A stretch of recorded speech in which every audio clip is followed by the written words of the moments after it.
Thinking long-term and acting with discipline today is one of the most powerful habits you can develop if you're serious about building wealth. Most people live in reaction mode. They respond to what's urgent, what's loud, what's immediate. But wealth, success, and fulfillment rarely come to those who simply react. They come to those who can project themselves into the future, imagine the life they want, and then bring that future into focus by acting on it today. You've got to be able to see beyond the weekend. Most folks are living for Friday night, but the ones who build empires, the ones who create freedom, are living for 5 years from now, 10 years from now, 25 years from now. They don't just ask what feels good today. They ask what moves the needle for the life I want tomorrow. You don't need a crystal ball. You need clarity and courage. Clarity to see where you want to go, and courage to make the small, often boring, disciplined choices that get you there. Discipline today is what fuels opportunity tomorrow. The discipline to get up early and read. The discipline to not spend money just because you have it. The discipline to say no to comfort and yes to growth. Every decision you make, how you spend your time, your money, your attention, is a seed planted in the soil of your future. And just like a farmer, if you don't plant anything, you don't harvest anything. But if you plant wisely and tend to your seeds daily, you'll harvest abundance later. People often underestimate the power of a small action taken consistently over time. They look for the big break, the home run, the overnight success. But wealth doesn't usually come with a bang. It comes with a whisper. It's found in saving a small percentage of every paycheck.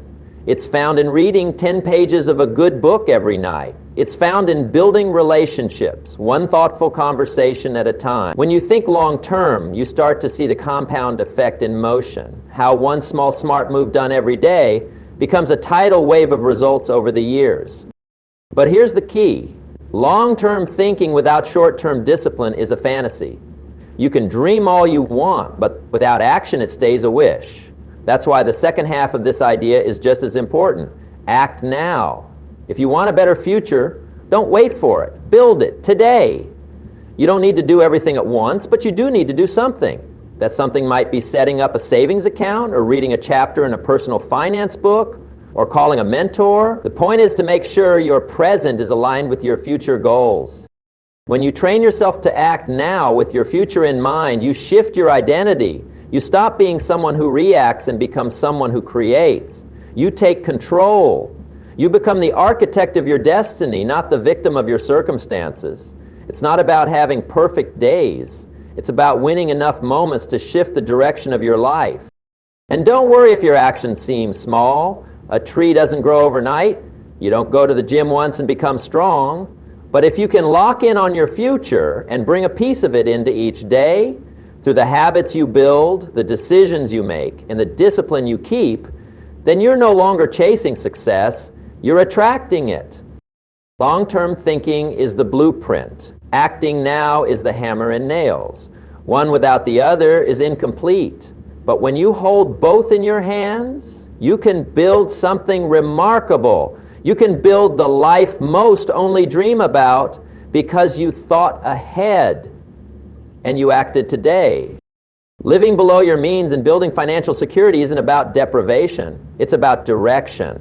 Most people think wealth comes from making a lot of money, but that's only half the equation. It's not what you make that makes you rich, it's what you keep. You can earn 6 figures and still be broke if your spending runs faster than your income. On the other hand, you can earn modestly and build a fortune if you're wise, intentional, and disciplined with your money. Living below your means is the art of saying, just because I can't afford it doesn't mean I should buy it. It's about resisting the urge to impress people who probably aren't paying attention anyway. It's the discipline of choosing purpose over pride and strategy over impulse. And when you learn to master that, you begin creating room, not just in your bank account, but in your future. That room is called margin, and margin is where opportunity lives. Now here's what's fascinating. People often go broke trying to look rich. The big house, the shiny car, the latest gadgets. They might bring short-term excitement, but they often come with long-term chains, payments, interest, stress. That's not wealth, that's bondage dressed up in luxury. True wealth doesn't scream, it whispers. It's quiet, calm, and powerful. It shows up as peace of mind, as options, as the ability to say no when something doesn't align with your values. Building financial security is about creating a buffer between you and life, because life is going to happen. The car breaks down, the job changes, the economy shifts. And when it does, the people who've been living paycheck to paycheck feel the full weight of it. But the people who've been living on less than they earn, setting something aside every month, building reserves, they don't just survive the storm, they get stronger because of it. To live below your means, you first need to know what your means are. That means tracking your income, knowing where your money goes, and making sure your spending aligns with your goals. It's amazing how many people avoid this simple step, but clarity is power. When you get clear on your numbers, you take the guesswork out of your finances and begin steering your financial ship with intention. Once you know your numbers, the goal is to create a gap, a space between what you earn and what you spend. That gap is your wealth building machine. You take that surplus and you give it a job, you save it, you invest it, you use it to build a financial foundation that supports your dreams. It's not glamorous at first. It might mean saying no to things others are saying yes to, but it's a temporary sacrifice for a long-term reward. Another important piece of this principle is learning contentment, not settling, contentment. The ability to enjoy what you have while you work for what you want. When you're always chasing the next upgrade, you're never satisfied, but when you live with gratitude and discipline, you take control back from consumer culture. You stop buying things to feel good and start feeling good because you're in charge of your future. Living below your means also opens the door to generosity. When you have more than you need, you can give freely. You can support causes you care about, help loved ones in need, and make a difference. That's real wealth when you're not just surviving, but contributing. So living below your means is not a punishment. It's a privilege. It's not about having less.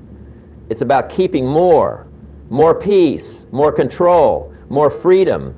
And over time, those small financial decisions, spending wisely, saving consistently, investing intentionally, compound into something powerful. They create not just wealth, but security. And with security, you can take risks, chase dreams, and live with confidence, knowing you've built a life on a solid foundation. Investing in personal development more than your job is one of the most transformative wealth principles you can ever adopt. You see, your job is important. It pays the bills, it gives you structure, and it teaches you valuable skills. But if you stop there, you limit your potential. The real breakthrough comes when you start to work harder on yourself than you do on your job. Because, here's the truth, your income rarely exceeds your personal growth. If you want more, you have to become more. Most people think success starts in the marketplace, but it starts inside of you. What you do for a living can earn you a paycheck, but who you become as a person can earn you a fortune. Your mindset, your skills, your habits, your ability to communicate, your leadership, these are assets that appreciate over time. And unlike external factors, these are things you control. That's powerful. When you begin working on yourself, everything around you starts to shift. You start thinking differently. You ask better questions. You make sharper decisions. Your value in the marketplace increases because your capacity has expanded. You're not just another employee or business owner. You're someone who brings solutions, ideas, and a presence that others notice. And that's when doors begin to open. Opportunities find those who are prepared, and preparation comes from intentional growth. Reading books, listening to educational audio, attending seminars, finding mentors. These are not luxuries. They're necessities for anyone who wants to reach their potential. It's amazing how spending just 30 minutes a day in personal development can change your life over a year. That's 180 hours of focused growth in a year, enough to shift your thinking, improve your results, and elevate your life. Think of it this way. Your job might give you a ladder, but personal development teaches you how to climb it, and even how to build a better one, maybe even your own. If you only focus on your current role or your current income, you limit yourself to what already exists.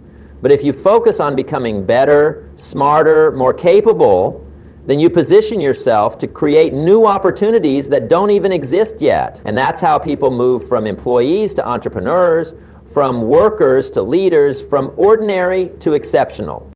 Now let me be clear. This doesn't mean you neglect your job. In fact, when you work harder on yourself, you'll naturally perform better at your job. You'll solve problems faster, communicate more clearly, take on responsibility with confidence. And the result? Promotions, raises, influence, not because you asked, but because you became the kind of person who earned it. Another benefit of personal development is emotional maturity. The ability to handle setbacks, manage stress, respond instead of react. These are skills developed over time. Life isn't just about what happens to you, it's about how you respond. And the more you grow, the more you gain control over your reactions. You become someone who is grounded, focused, and resilient. That's the kind of person who builds wealth, not just financially, but mentally and emotionally. And here's something powerful. The investment you make in yourself compounds just like money does. Each new skill adds to the previous one. Each new insight strengthens your foundation. Over time, you become someone who can walk into almost any situation and add value. And that's what makes you irreplaceable in the marketplace. So yes, work hard on your job, be excellent, be valuable, but never forget to invest more in yourself than in your title. Titles come and go, jobs change, industries shift, but who you become, your mindset, your character, your skill set, that's yours forever. And that, my friend, is the real key to wealth. Delaying gratification is one of the most essential disciplines for anyone who wants to build lasting wealth. In a world that constantly screams, buy now, enjoy now, and treat yourself, it takes real strength and vision to say, not yet.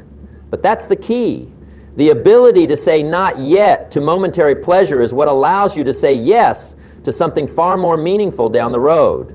Most people don't fail because they didn't have enough talent or opportunity. They fail because they couldn't wait. They traded what they wanted most for what they wanted now. Every time you resist the temptation to indulge and instead choose to invest, whether it's time, energy, or money, you're making a deposit into your future. That small act of restraint, repeated consistently, becomes a powerful wealth-building habit. You pass on the fancy car today, and years later, you own the dealership. You skip the luxury vacation now, and later, you travel the world on your own terms. It's not about being cheap. It's about being strategic. See, the problem is not enjoyment. The problem is premature enjoyment. When you spend before you earn, when you celebrate before you've built something solid, you set yourself up for struggle. The trick is to do the hard work first. Build the foundation, secure the assets, and then let the rewards come as a natural result. Most people do it backward. They spend first and then hustle just to catch up. That's not freedom. That's financial slavery with a smile. Delaying gratification also sharpens your character. It teaches you patience, discipline, focus, and vision. You start thinking in years, not weekends. You start living by principle, not impulse. Something amazing happens when you get into that mindset. You stop chasing cheap thrills and start pursuing lasting rewards. You realize that the richest experiences in life aren't bought on credit, they're earned through discipline and delayed pleasure. Think of the farmer. He doesn't plant seeds and expect to harvest the next morning. He plants, waters, waits. He protects the crop through storms and dry seasons. He shows up daily with no visible result because he trusts the process. Then comes the harvest, and it's worth it. That's how wealth works. You plant financial seeds today, savings, investments, skills, relationships, and you reap a future of abundance, but only if you resist the urge to dig up the seeds too soon. And let's be honest, we live in a microwave culture. Everything's instant, messages, meals, results. But wealth is slow cooked. It's earned in the quiet moments when nobody's watching, while everyone else is busy showing off for the moment. When you can train your mind to value future gain over present comfort, you gain an edge that few possess. And that edge separates the successful from the merely comfortable. The beauty of delayed gratification is that it puts you in control. You no longer react to every impulse or advertisement. You make choices aligned with your vision, not your emotions. And when you live like that, you not only build wealth, you build confidence. You trust yourself. You know you won't sabotage your progress for a fleeting thrill. It also helps you create margin. When you don't spend everything you have, you create space, financial space, emotional space, time space. That margin allows you to breathe, think clearly, take better risks, and seize opportunities that others can't afford to wait for. So instead of asking, can I afford this now? A better question is, will this help me afford what I truly want later? If the answer is no, then wait. Be patient. Keep working. Keep building. Delaying gratification is not a punishment. It's a strategy.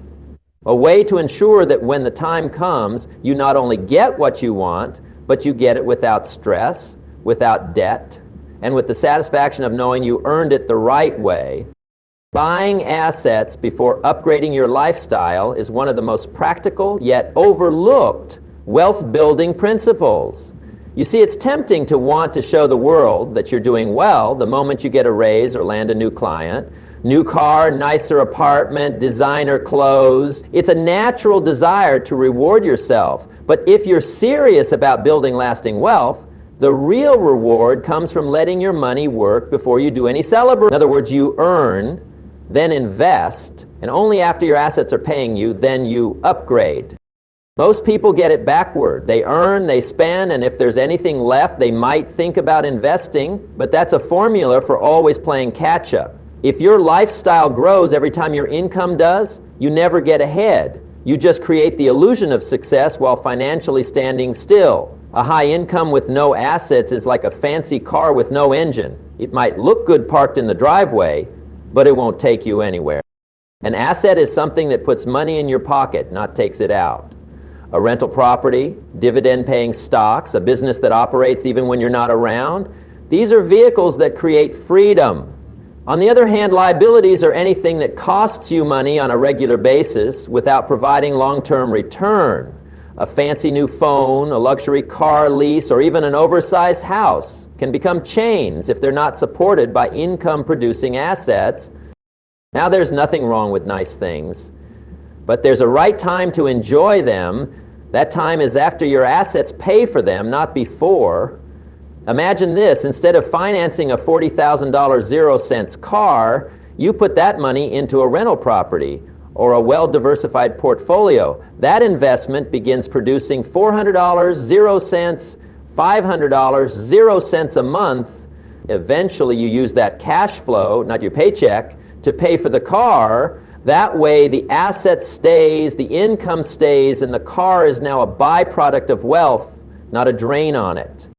This kind of thinking requires maturity. It requires patience, because it means saying no to the short-term applause in exchange for long-term freedom. But here's the magic. When you let your assets pay for your lifestyle, you never have to worry about money again. You're not just working for money, your money is working for you.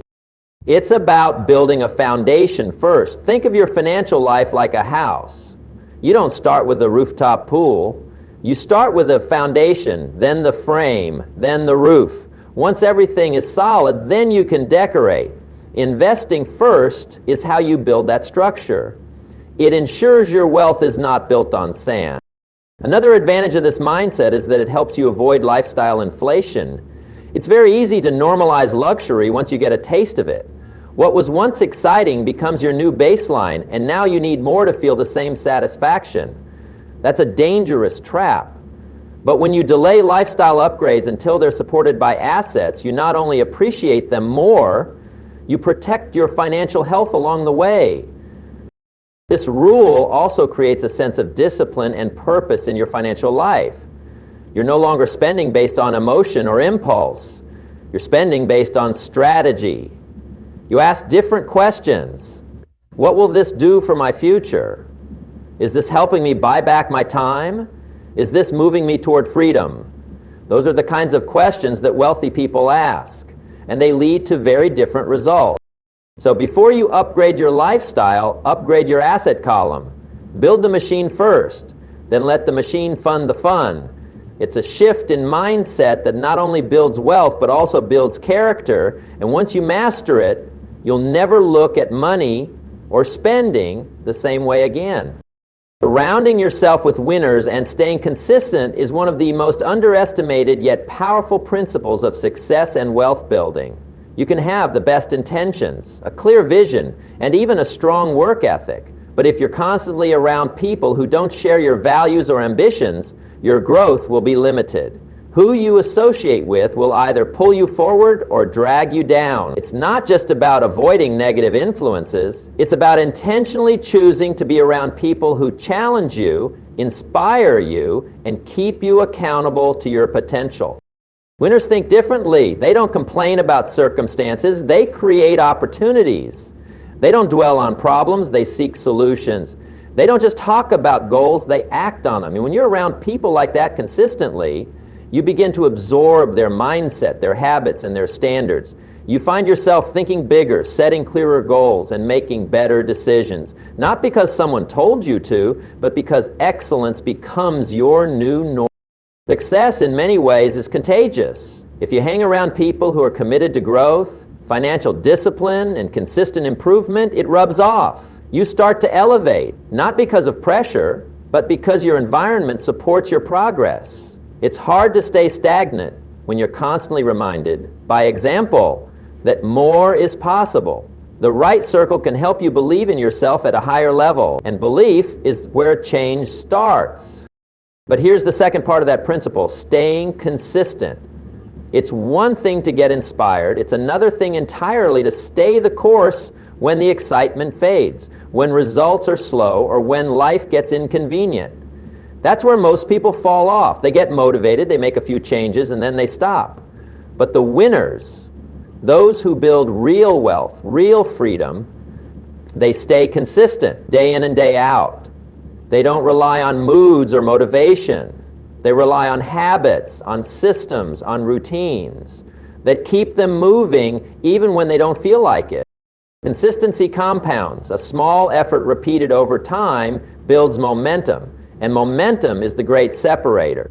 Most people dabble. They try something for a week, a month, then jump to the next thing. But the people who make it, they dig in, they commit, they build, and because they stick with it longer than most, they end up with results most never experience. Success isn't in the burst, it's in the rhythm. When you combine a strong circle with consistent effort, you create a feedback loop of growth. The right people will encourage you when you want to quit, challenge you when you're slacking, and celebrate you when you're winning. They'll remind you of your why, and they'll expect you to show up for it every single day. And in return, you become that kind of person for others. Someone who lifts, who leads, who lives by example. This principle also protects you from isolation. When you try to do it all alone, it's easy to lose perspective. You start questioning yourself, overthinking, doubting. But when you're in a room full of winners, that mindset gets replaced. You start hearing new ideas. You get feedback. You learn from other people's mistakes. You realize that setbacks are normal and that progress isn't always flashy. It's often quiet, steady, and intentional. So the challenge is simple. Look around. Who are you spending the most time with? Do they elevate your standards or pull you into complacency? Are they growth-minded or stuck in the past? And even more importantly, are you someone others would want to follow? Because the goal isn't just to find a circle of winners, it's to become one. When you surround yourself with people who think big and act boldly, and you commit to showing up with discipline and consistency every day, you set yourself on a path that few ever find, not because the path is hidden, but because it requires intention. And those who stay on it long enough with the right people beside them often go further than they ever imagined. So the message is clear. Wealth isn't built overnight. And it surely isn't built by chance. It's built by principle. It's built by discipline. And it's built by people who decide to think long term, act wisely, and stay consistent. You don't have to be extraordinary to start, but you do have to start to become extraordinary. The habits, the choices, the mindset, you control them. Start where you are. Invest in yourself. Live below your means. Delay the pleasure. Buy the assets. Stay around winners. And then stay the course. Because when you live like that, wealth doesn't just become possible, it becomes inevitable.